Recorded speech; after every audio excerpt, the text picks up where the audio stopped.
বিভিন্ন সম্প্ৰদায়েৰে পৰিপূৰ্ণ হৈও একেটি সমাজ বান্ধোনৰ দ্বাৰা একত্ৰিত হাউলি অঞ্চলৰ এখন গাঁও হৈছে মাদুলিজাৰ গাঁও। মাদুলিজাৰ গাঁওখনৰ নামটো প্ৰায় 130 বছৰমান আগৰ পৰা চলি অহা এটা নাম। সৰভোগৰ চকচকাৰ ওচৰত থকা মাদুলিজাৰ গাঁওখনৰ এঘৰ দুঘৰকৈ আহি হাউলি অঞ্চলত সৃষ্টি হোৱা এই গাঁওখনৰ নামেই কালক্ৰমত মাদুলিজাৰ হৈ পৰে।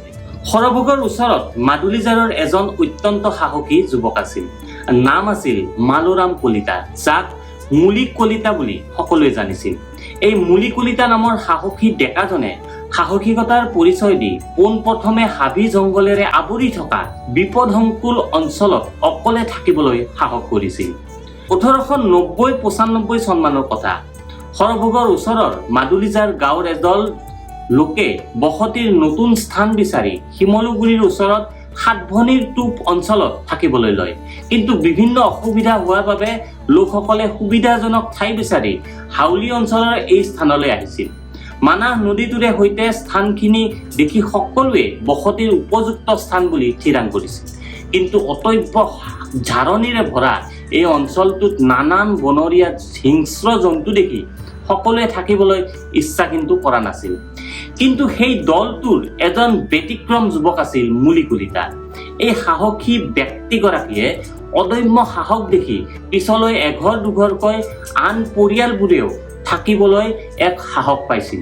প্ৰথম অৱস্থাত লোকসকলে সৰভোগৰ পৰা মাদুলিজাৰ গাঁৱতো থাকিছিল আৰু বছৰৰ কিছু সময় হাউলিৰ এই গাঁওখনত পাম পাতি থাকি পুনৰ নিজৰ ঘৰলৈ উভতি গৈছিল। সেয়েহে পুৰণি কালত এই গাঁওখনক মাদুলিজাৰ পাম বুলি বহুতেই জানিছিল। এসময়ত এই অতব্য ঝাৰণিৰে ভৰা অঞ্চলটোত তৰা, নল, সাগৰী আদি যিয়ে কাটি যিমানখিনি মাটি উলিয়াব পাৰে সিমানখিনি খুটি পুতি নিজৰ দখল কৰিব পাৰিছিল। কিন্তু সেই সময়ত গয়া ৰাইজে ঢেকীয়াপতীয়া বাঘ, বনৰীয়া মহ, বনৰীয়া গাহৰি আদি বিভিন্ন হিংস্ৰ জন্তু প্ৰায়ে সন্মুখীন হ'ব লগা হৈছিল আৰু বসতিৰ বাবে এক প্ৰত্যাহ্বান আহি পৰিছিল।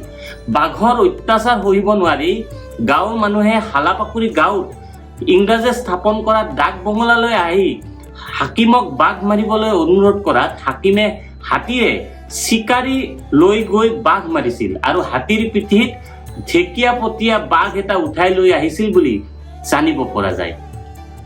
এবাৰ জীৱ জন্তুৰ অত্যাচাৰ সহিব নোৱাৰি মাঘ বিহুৰ সময়ত জাঠি, জোং আদি লৈ গয়াই চিকাৰলৈ গৈছিল আৰু 5টা কেটেলা পহুকে ধৰি শহাপহু, জিনাৰ, হাপা এনেকুৱাকৈ 21টা জন্তু বধিছিল আৰু হাপা আৰু জিনাৰ কেইটাক কছাৰীসকলক দি বাকীসকলে ভোজ ভাত খাইছিল বুলি জনা যায়।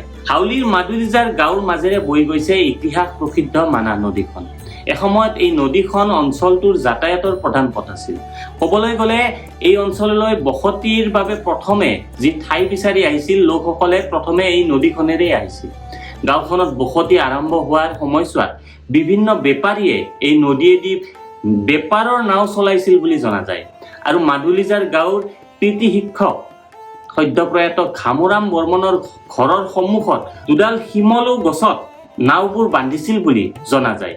সেই সময়ত বৰপেটাৰ মঞ্জুৰা বেপাৰী, পদ্দু বেপাৰী, যাদৱ বেপাৰী, নৰহৰি বেপাৰী, গোবিন্দ বেপাৰী আদি লোকে বৰপেটা অঞ্চলৰ পৰা আহি মাটিৰ বেইৰা, টেকেলি, কুৱাৰ পাত, নিমখ, গুড় আদি নাৱেৰে লৈ আহি উভতি যাওঁতে এই অঞ্চলৰ পৰা বাঁহ, মৰাপাত, ধান আদি লৈ গৈছিল আৰু এনেদৰেই আৰম্ভ হৈছিল হাউলিত এখন নতুন গাঁও মাদুলিজাৰ গাঁও।